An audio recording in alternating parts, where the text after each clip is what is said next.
২৬ মে উপকূলে আঘাত হানে ঘূর্ণিঝড় রেমাল, তাণ্ডবে ক্ষতিগ্রস্ত হয় উপকূলীয় জনপদ। এতে বরগুনায় ছোট বড় মিলিয়ে ২ শতাধিক মাছ ধরার নৌযান ক্ষতিগ্রস্ত হয়। পায়রা, বলেশ্বর ও বিষখালী নদীর তীরে ছড়িয়ে ছিটিয়ে পড়ে আছে এসব যানের বিভিন্ন অংশ। মালিকরা বলছেন, ঘূর্ণিঝড় তাদের উপার্জনের পথ বন্ধ করে দিয়েছে।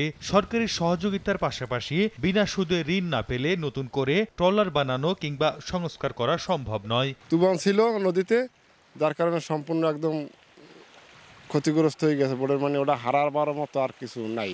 সম্বল এই মেশিনটাই আছে, এছাড়া কিছু নাই। এখন যে আমি কিট দিয়ে যে সারা মেশিনটা ডাউন দিতে পয়সা লাগবে, এ তো ফিক আমার নাই। ক্ষতিগ্রস্ত ট্রলার মালিকরা আবেদন করলে সরকারের সহায়তার বিষয়ে ব্যবস্থা গ্রহণের আশ্বাস স্থানীয় প্রশাসনের।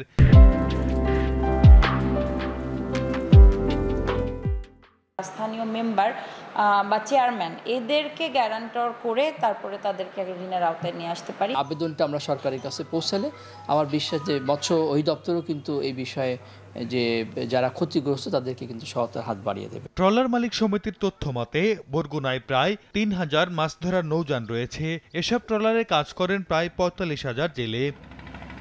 সময় সংবাদ, বরগুনা।